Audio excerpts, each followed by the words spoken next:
A big thank you to Moss Motors for sponsoring today's video. All of the part numbers used, as well as Moss's contact information, can be found in the description field below. Thank you, Moss. January 1st, 2024. Happy New Year. Welcome back to the Tush Mahal. Tush coming at you. It's been a little while since we've done a video, so we're indoors today as it's cold out in the garage, so thought we'd do a little project inside here on the coffee table. And as you can see, we've got a couple of dashes here on display. These are from my 1959 Triumph TR3A project, and we're about to do a dash recovering today. Checked on the YouTubes, and I don't see a video on how to wrap a dash. I've personally not done one before, so I figured I'd do one here on video and see if we can get it to turn out okay. We have a couple of different examples here to show you how they came from the factory, and there are some differences between the two, and I'll show you those in just a second. So we have our materials standing by over here. We have a Moss interior upholstery kit that we're going to be using. There is the part number for the Moss interior kit in red, and we are shortly going to begin this project by wrapping the dash before we get to installing the center gauge cluster and all the ancillary items. All right, I'll set you up on the tripod. We'll take you along for the ride. All right, before we get too far into it, let's talk about the materials we require to do this project, at least what I think we're going to need. So I have some binder clips here. So I went out to the local office supply store yesterday and got some of these clips, which I use to actually clamp the material around the edges. And I figure we're going to probably need some when we get to wrapping the dash and clamping it around the edge. These just help the glue to set up a little bit more quickly and a little easier and hold the material in place a little bit better. So we've got some of those binder clips, a couple different assorted sizes in those two little kits there. We, of course, need some sort of adhesive. So we've got a heavy-duty spray adhesive. This is the Gorilla Glue. We've used this on previous projects. You can use something like a 3M sprayable product, or you could use something like a brushable contact cement. I'm going to be using the spray glue. That seems to work pretty well for me. Paper towel standing by just in case. And we've got a couple of different cutting implements. We've got a fine tipped X-Acto knife here with some blades, some sharp blades to exchange if required.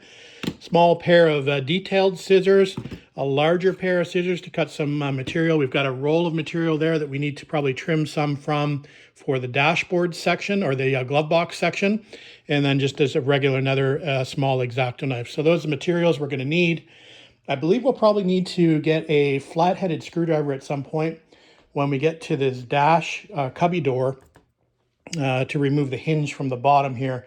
Although standing by, I haven't shown you this, but you might have seen in the background, we've got a complete dash that's already been stripped and primered, as well as a new cubby door down there that we can wrap. So anyway, we'll get to that in just a second, but there are the materials required, at least I think are required to do this project. I'm not sure if I'm missing anything, but we'll find out shortly. All right, let's have a little bit of a discussion about the two different dash types we have here on display on the coffee table. So the one in front of me here is an earlier dash, and the way I can tell that is that, well, I'm assuming it's an earlier dash I don't believe this has had any work done to it previously, but you never know. It might have been rewrapped once or twice, who knows? But I think this is the original covering for the dash. Anyway, the earlier dashes were actually covered with material and were actually wrapped around the edge and glued. So you can see here the cutouts, for example, for where the larger gauges go, and it's been cut to be able to fold that. Maybe I'll flip this over so you can sort of see on the back side here. Let me just flip this so you can just see on the back here that this would have been glued, sort of wrapped around the edges and then glued down. Obviously the glue has failed here, but you can also see the edges here would wrap around and also glue there as well. So that is the early dash. Now, the difference in the later dashes, and I think this sort of comes around the TS 60,000, their commission number 60,000 point, somewhere around 5960, I think that number comes in, where there's some other major changes, not major changes, they're minor changes in the bodies of these two cars. The dash then becomes a sort of a heat transfer. So it's a exact cutout to the openings on the dash. There's no wraparound on the back. So let me just flip this over and you can see it's a much cleaner looking dash on the back because it is a heat pressed or heat transfer type material on here versus the actual material where you'd actually glue on and wrap around. So those are the two differences between the early and the late dashes. We are going to be doing the early dash process with the material I have in the kit from Moss. So we've got the glue standing by, as mentioned, in the clamps over there, so we can do the wraparound style. Because obviously we don't have the technology here at home to be able to do something like a heat transfer. All right, we're just going to remove the center gauge cluster. And if you've not seen the back of one of these dashes, the center gauge cluster is held on with these 4 little wing nuts here, 2 here, and then 1 here and 1 here that's actually missing the actual wing nut itself. Anyway, we're going to remove the center cluster just so we can see how the center section is wrapped. It does not look like it's actually wrapped around the back because the actual metal insert will actually cover, I think, the area on the inside, and it actually will press against the material to keep it sort of wedged in between there. So there's not a really requirement to wrap this around on the inside like something like this where it's been clearly wrapped around. So we're going to remove this just so we can take a better look at that so we can understand how the center section is sort of glued in. And then we'll come back and we'll have a look at some of the other areas that we need to be concerned about when we're wrapping this dash. This is probably the most critical area here where the steering column goes through. So we'll talk about this area here in just a second.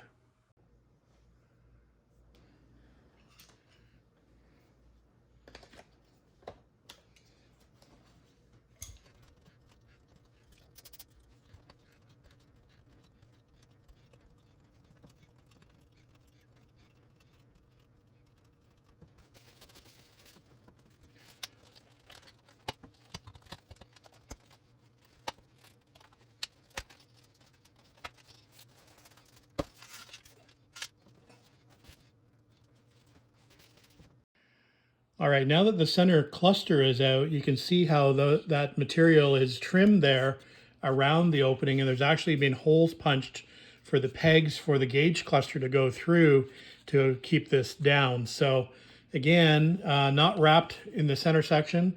I'm assuming again that this is done from the factory in this fashion. I don't see any remnants of old material underneath here, and it looks like factory red oxide primer under there. So we're going to assume this was the original cover. Anyway, okay, let's get to the cubby door and let's get that removed to see how that was wrapped in that area. So we'll do the same thing. We've got some additional tools here. I'll be able to get that cubby door off. I believe it's bolted here on the hinge at the bottom. So we'll get I think it's a 3/8 inch wrench, but we'll determine that once we get it flipped back over and start working on it. All right, just taking a quick look at the back of the cubby door, and as mentioned, there are some nuts here along the bottom, and it looks like they are a 3/8 inch wrench to remove those. So there are 4 nuts here that hold the hinge on, and I just wanted to take note of the little buffers here to keep the door from coming in too far. So the little rubber buffer here, little rubber buffer here. This, I believe, holds the glove box, so it's a bracket for the actual glove box, and we do have a glove box standing by over there in the pile of parts. We'll get to that in a little while. But there's a quick overview of what the back of this dash looks like around the cubby door. So we'll go ahead and we'll remove this 4 fasteners, and hopefully we'll be able to drop this door out without having to actually unlock the glove box. I'm not sure where the keys are for this, and it is currently locked. So I'm pretty sure it'll come out without that being unlocked, but we'll find out shortly. Okay, quick note, I couldn't find the key for the actual lock, so I ended up just unscrewing the tab from the back to be able to open the door.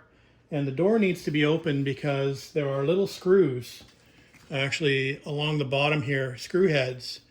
And I could get to the nuts on the bottom, but the nuts were just turning, so I needed to be able to get to the screw heads to be able to hold them. So that's why I had to get the door open to be able to do that. So we're going to go ahead and remove these, again, these 4 fasteners here, and remove this cubby door. I don't think I need to keep you on camera for that, so we'll go ahead and do that now.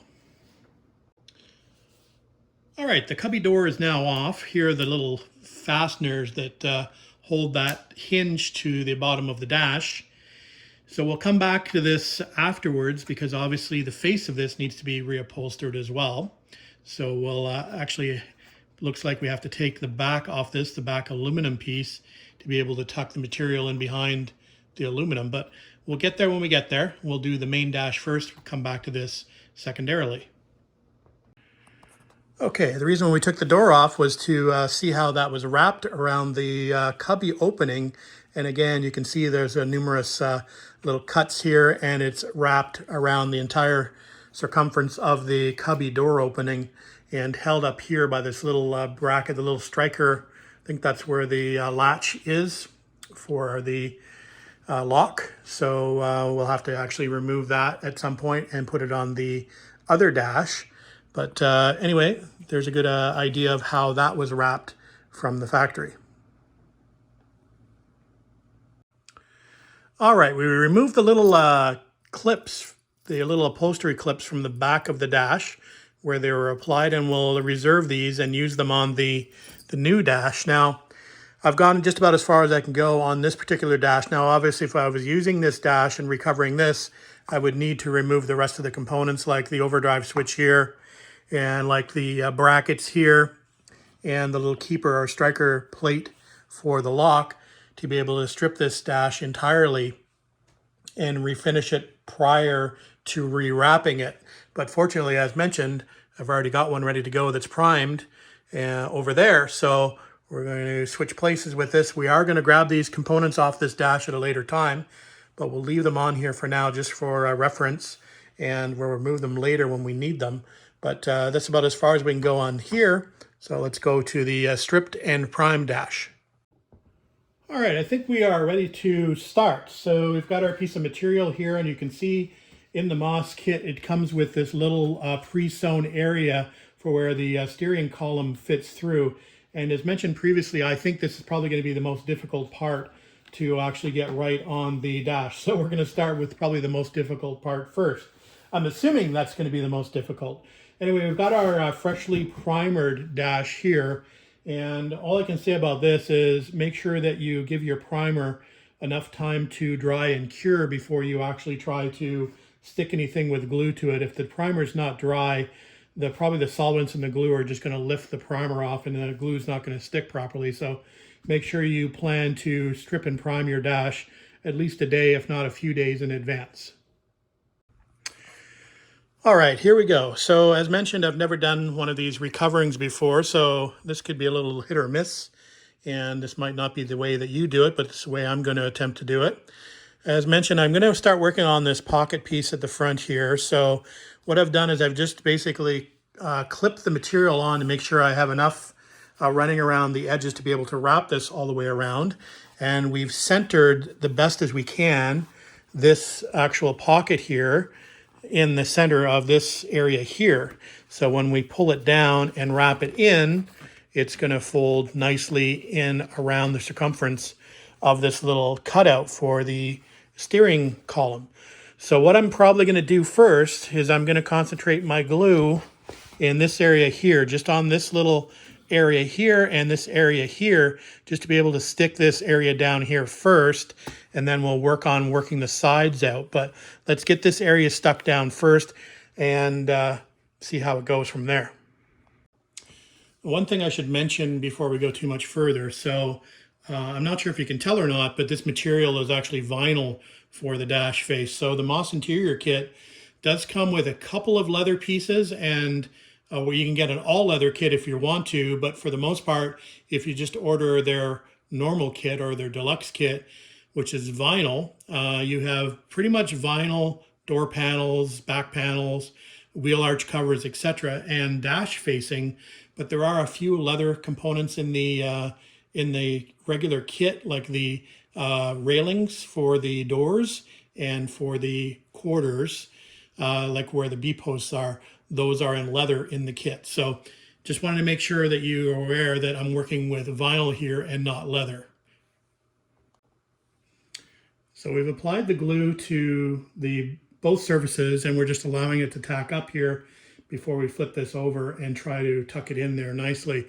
I'm not going to be able to do this on camera. It's stressful enough doing it off camera. So I wish I could probably show it to you on camera, but I'm afraid that I'm going to screw it up. So I'll come back once we play around with it a little bit. All right, we've got our spray adhesive on both pieces, just tacking up. It should take between 1 and 3 minutes for it to tack up. So we're going to do this together on camera. I have the urge to do it off camera as per my usual course of action, but we'll do it on camera together with the knowledge that there's potential for me to screw up. But we'll do the best we can with you watching. So here we go.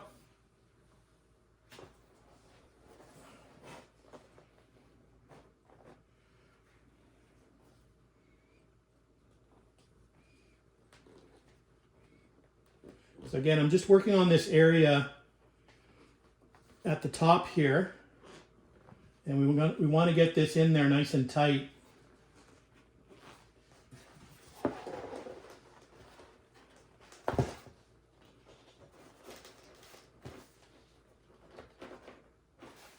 It looks like I need to pull this up.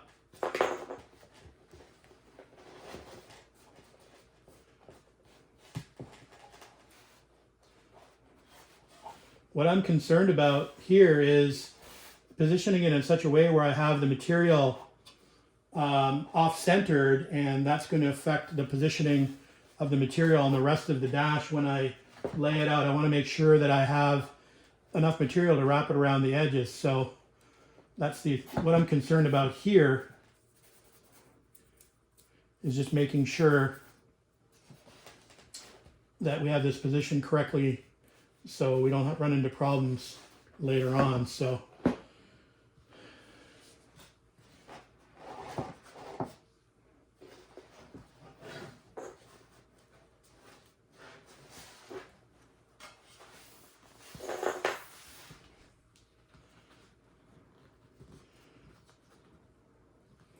okay, I'm going to make a little cut here.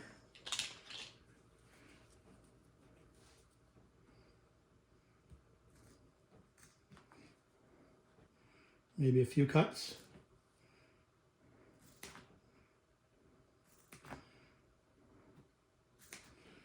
Just so we can bend this down.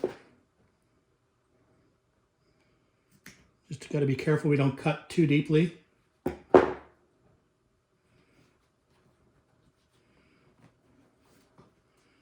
And we've got a clamp standing by here.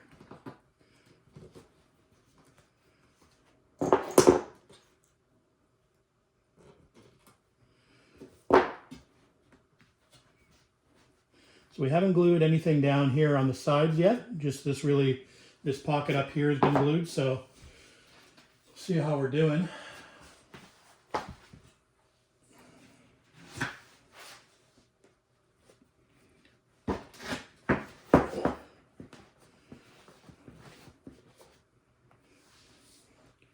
It's not looking too bad.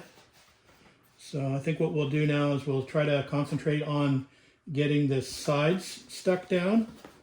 So that will require us to spread some glue. So let's see what we can do as far as getting glue in those areas.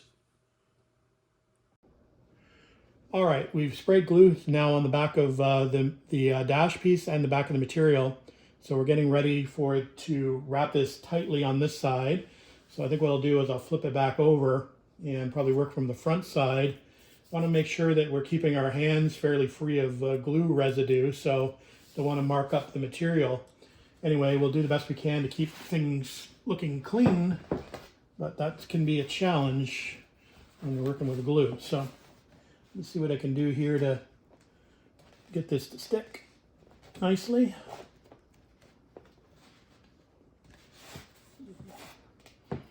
About on that side.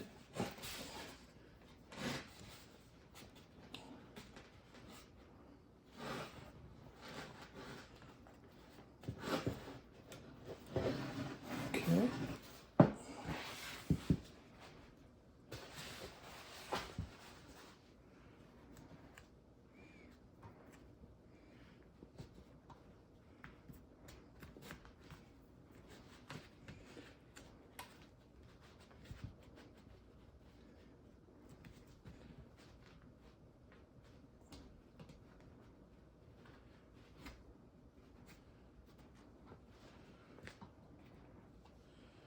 Again, we'll make a couple cuts here.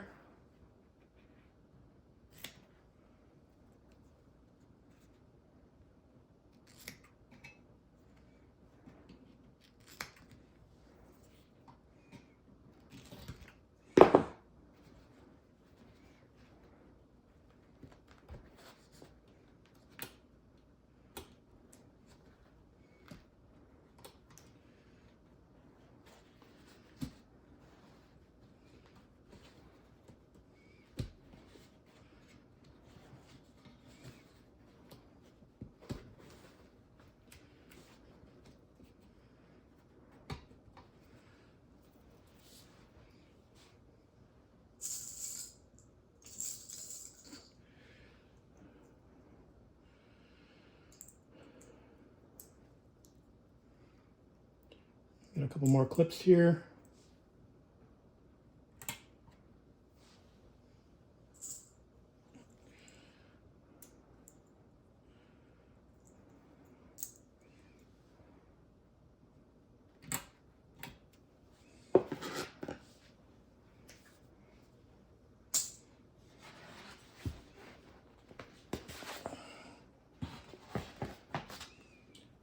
So that looks pretty good from the front side.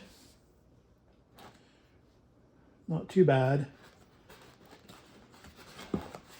Probably could have done a little bit better on the seam down here. You see how it's kind of, I don't know if you can see that, it's kind of running down. This one's a little bit more even.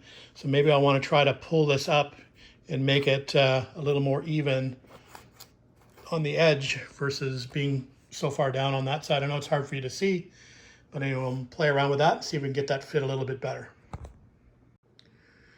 All right, so now that we have the pocket glued in place, we're going to start moving right to left and top to bottom.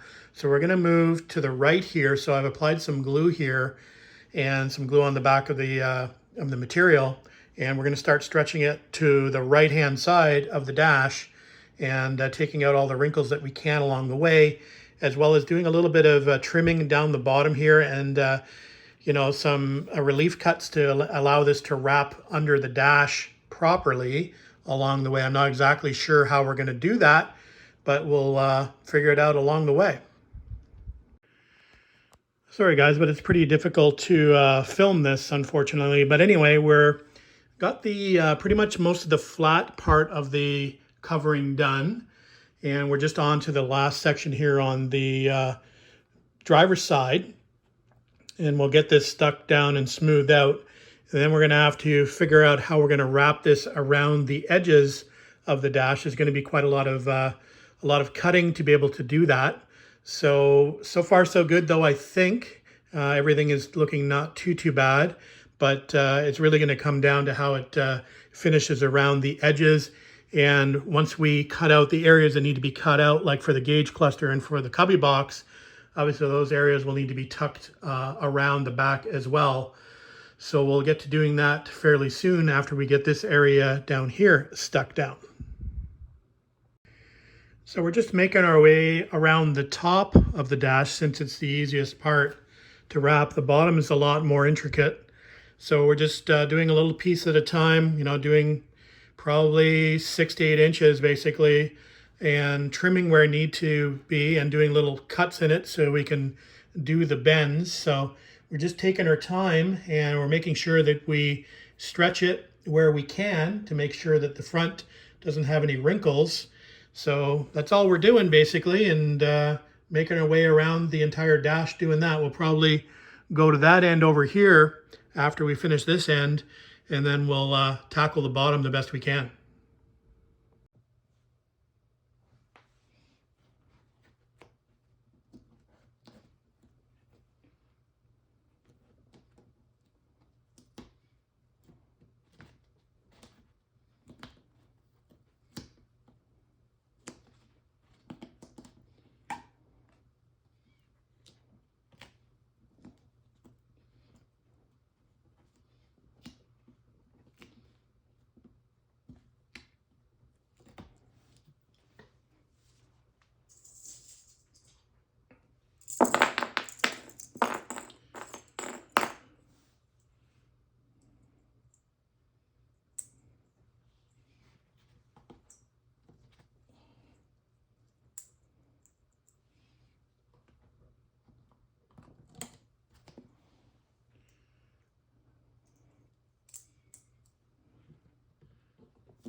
So I'm finding out that the corners are a little bit tricky on this piece. So we've done a bunch of little pie cuts here in order to wrap around this tight corner down the bottom here.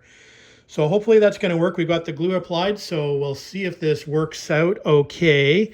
Might have left a little short of material here on myself, but anyway, it is what it is. That's all I've got to work with. So, all right, let's see if that'll stick down and look half decent.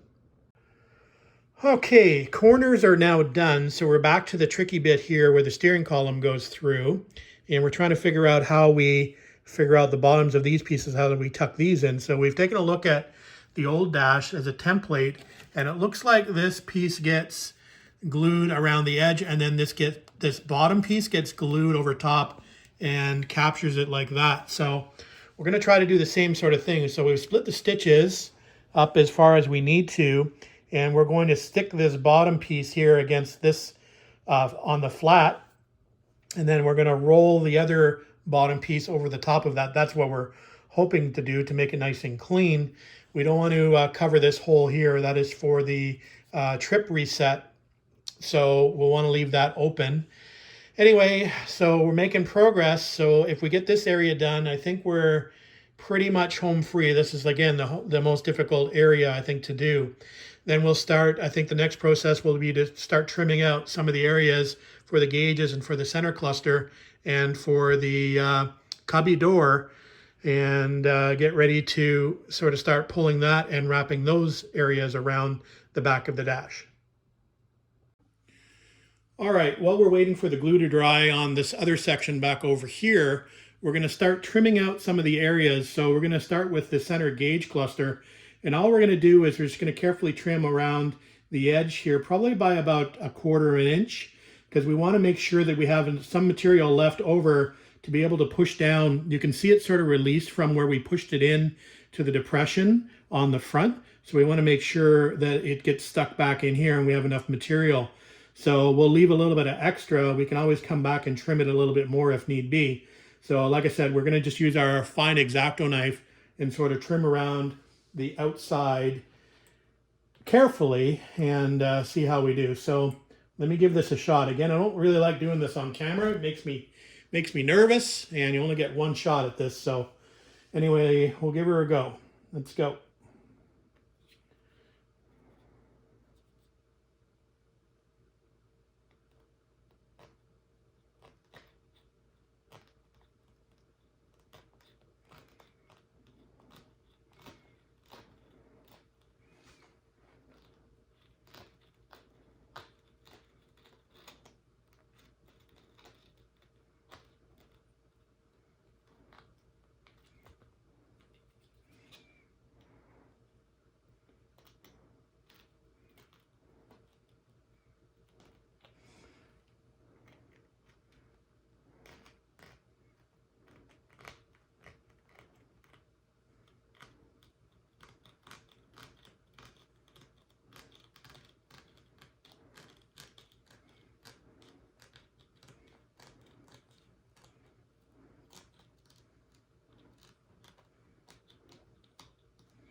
Okay.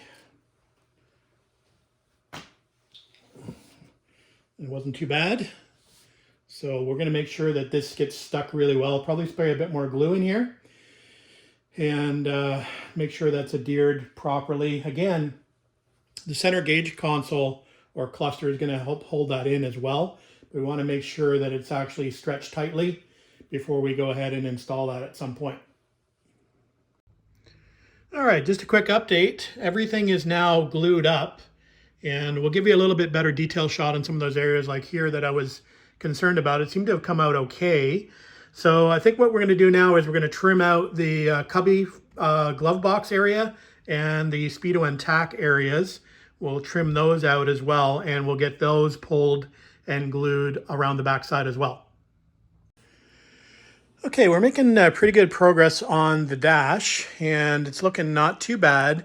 There's a couple areas I'm not extremely happy with. There's a little area here with a little wrinkle in it, and maybe a little area up here, but maybe once I'd be able to pull this center section down and in a little bit with the center panel installed, it might take that wrinkle out. We may try to work this out a little bit more, but I'm thinking it's not too bad. It's not very obvious anyway. It's just me being picky. This area turned out pretty well, I think, and for the most part, the rest of the areas are pretty good. So I think what we'll do now is we'll concentrate now on the cubby door. So we've got it sitting over there below the TV, and maybe we'll clean up all the scraps here. So quite a bit of trimming, as you can see, of material, and good to have a good sharp pair of scissors and a couple of sharp X-Acto knives to get all this stuff cut out. I'll show you a quick backside shot. If I can just flip this over real quick. So there it is from the back side. There it is with the gauge cutouts, obviously with the center panel cutout and with the area cutout for the glove box. And I've already punched a few holes here for where the hinge goes for that door. So we've got a lot more holes to punch out, but we can do that later. I did do a little bit of trimming up here for these two cutouts. This is where it fits up into the car. And there's a few more areas that I need to clearance. Like I said, we can come back and do that at a later point. But right now, we'll concentrate on that cubby door. All right, we're just taking a quick look at the old cubby box door versus the new and figuring out what we need to do as far as getting this thing upholstered. And it looks like the hinge here is actually riveted on the bottom. So there looks like be about 4 rivets holding the hinge to the bottom, and then there's a couple of screws here, 1, 2, 3, 4, 5, 6 screws holding this metal piece to the wooden dash front. So we're going to remove those screws to detach the wood. We're probably going to have to remove the lock as well. I do have a new lock standing by with new keys, so that will then eventually release the metal piece from the wood piece, and then we should be able to go ahead and do our upholstery and then reassemble it with the screws and with the new lock. So that's what we're going to do now. Okay, we removed those screws and we've got the lock removed. So now we can remove the metal back piece, and that will get us to the wooden face, and that's obviously wrapped with the vinyl. So we've got our new wooden face here. We're just going to cut a piece of vinyl out of the roll, and we'll go ahead and we will stick this on here and then reassemble it with the backing plate and the new lock. And hopefully this will fit into our new to us dash. All right, the cubby door is now done and looking pretty good. So I guess we can move on to the next step, which is putting the backing plate back on and the lock in. So I got to do a little trimming through here to get the hole through for the lock, and gonna have to probably countersink a few little holes for the wood screws to go back in here. Actually, no, I don't, because I'm using the old board versus the new board. Thought the old board was better, just the hole was a little bit bigger for the lock mechanism to slide through, so we went with the old board. So we still have the original holes for these wood screws to go back into, so that's a good thing. Okay, we've got the cubby door attached to our new dash. Now we're just going after these little components that I need, the little buffer pieces on either side that are just bolted on. And here's the little striker piece that we need to actually put on the other dash as well. So just all we're doing is just transferring these pieces across. We'll also transfer this glove box retainer piece. And we're getting pretty close to being done on the other dash before we start adding things like the center gauge cluster, the gauges, and all of the switchgear. All right, guys, we're going to move on to the next phase of the project, and that's to work on the center console. So this engine turn piece I did quite a few months ago now. Maybe I'll try to put a link up in the corner of the video so you can see how I did this piece. It should actually be a black crackle finish on this car if you're going with a stock look, something like these. but we are not going to be going stock with this. We've got a few more ideas as far as accent pieces for the interior of the car that will match this engine turning. So we are going to go with this piece. We do have some new switch gear to put in and some new knobs and some refurbished gauges. So what we're going to do now is we're going to start building up this center console or center cluster to put back in the dash. Okay, we started the process of adding the switchgear to this engine turned pod. And we have the starter button here, which is just a push button switch. And we do have new knobs for this. So we've got the knob set from Moss. There's the part number there, 633. Is it 608? 633608. And you've got all the knobs basically for this. We also installed the ignition tumbler from this console over here. And the reason I took that is because it has the original key, which is pretty cool, and it has an additional 2 spare keys with it. So we've installed that in that place. Next is the choke cable. So there's the Moss choke cable 734015. Choke cable here goes in this spot here, and we'll affix the appropriate knob at the end. But we'll put the cable in now and get that out of the way.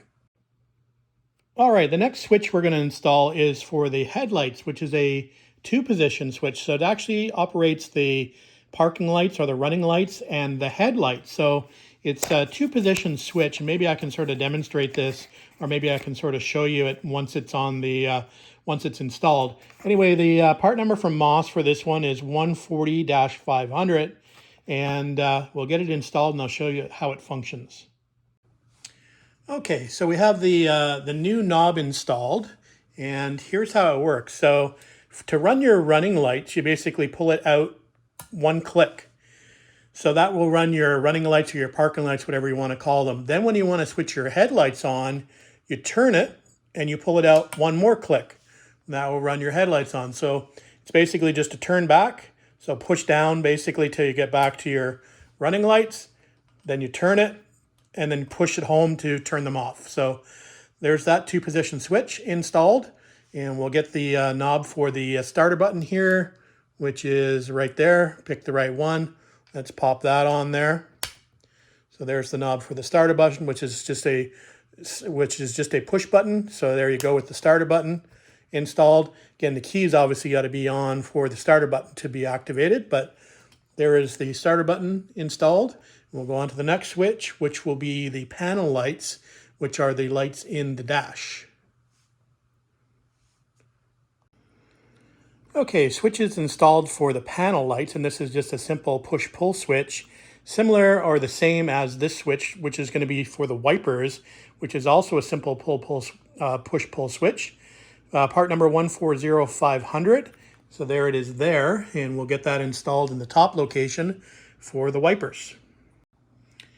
All right, all the switches are now installed and are looking good.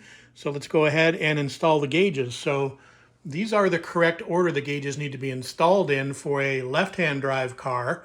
For a right-hand drive car, some of the positions switch, but for left-hand drive, that is correct. So we're going to put the gauges in.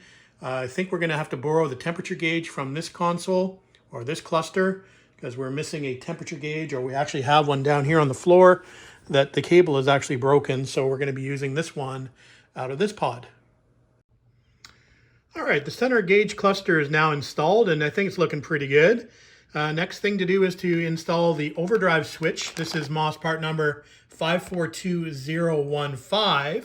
So that will go over here along with the rheostat, and we'll have to dig that out of the parts bags over here somewhere and punch some holes for the 2 locations for those switches over here on the left-hand side. And here are the 2 locations, aforementioned locations, one for the rheostat, one for the overdrive. So they will go into these 2 locations here. So we'll punch through the vinyl and get those switches located. All right, last 2 switches are installed. This is the overdrive switch over here, and this is the rheostat for the heater. The number of that knob is not included in the actual kit. So there is the knob for the heater, 635205 from Moss. And there it is. And again, it's a rheostat, so it's just a turn back and forward to increase or decrease the fan speed. So there you go. So next thing we're going to do is put the large gauges in, and then we're going to be done with this project. All right, it's the next day, and we did get the 2 large gauges installed. So the dash is looking pretty good. We do have a little bit more trimming to do. So we did cut a couple of areas out here, but there's a couple of more areas on this side and a couple of more areas on this side where the dash actually slides up and attaches to the body of the car. You can probably see the cutouts here and here on the old dash. There are the middle ones that I just showed you. So we'll go ahead and we'll do our best to cut those areas out, and then we're pretty much done with the trimming of this dash. We'll bring you back for one last update. All right, the final video of this series. So the dash is now effectively covered. We did cut out the notches for where this mounts to the body tub. There are 2 more holes that need to be punched out for the rest of the mounting locations, 1 on each side. I'm just going to leave that unpunched for now, and we'll do that when we come to mount this back on the car. I did actually get the Speedo cable as well from Moss. So there's the Moss part number for the Overdrive, left-hand drive Overdrive Speedo cable 731-000. The Overdrive cable is a little bit longer than the 4-speed transmission cable because the routing is a little bit different. So there is the part number and cable for the speedometer cable for an Overdrive car. We also did get the Tach cable that we'll put to good use when we get this installed back in the car, 732-000. There's only one size of Tach cable if you're using the stock distributor, so there you go for that. And then I'm actually going to be installing a electric fan in this car, and I always like to have an override switch. So we have here a, actually I think it's a Jaguar, but it's a Revotec Fan Switch. And there's the part number for that, RFK 840, and it comes with this nice little bracket here, which I intend on sort of mounting probably under the dash here. And it also comes with a couple of labels here, water transfer labels, whether just you want to go with a regular just cooling fan indication or the Revotec logo on it. You can decide to do what you want to do. So we'll mount that up at some other point. So overall, quite happy with the dash recovering project. It's, again, not perfect, but it's something I can live with. And that's really what I kind of aspired to. There are a couple areas that you know, could have done a little bit better on. Still, this wrinkle I was not able to really get out much better. There's still a little bit of a wrinkle up here, but again, not too bad. The only area that I really screwed up on is here in the dash. And I actually cut my corner a little bit too low. So you'll actually see I've got a couple of small cuts here where it actually made my triangular cut to come around the corner a little too deep. So probably most of you probably won't notice that. Of course, I will notice it. It's probably in one of the most visible locations on this entire dash for that to happen, but it is what it is. So it's not going to be bothering me enough that I'm going to have to redo the dash, but thought I would point that out to you. Other than that, it went pretty well. Again, just take your time, be patient. That's kind of a critical area down here, as I'd mentioned, and that seemed to have turned out okay. So a lot of the top area of this will be pushed up under the front capping where you won't really see it anyway. But anyway, I'm quite happy with the results. It definitely looks better than what I started with. This may or may not be your cup of tea, but I think it's going to go well with the other accents and the color combination that I have on this car on the exterior, which I'll reveal at a different point in time. So that's it for now, guys. Thanks again for watching. Thanks for commenting, and thanks for subscribing. Again, thanks to Moss Motors for their support. We will see you on the next video. Probably most likely is going to be continuing on with the interior kit, and we'll probably start wrapping some cappings, some dash cappings and some door railing and some rear cappings for etc. all need to be done. So probably will be the next adventure on this car is wrapping those in this new red vinyl or in some cases red leather material. See you then. Thanks for watching.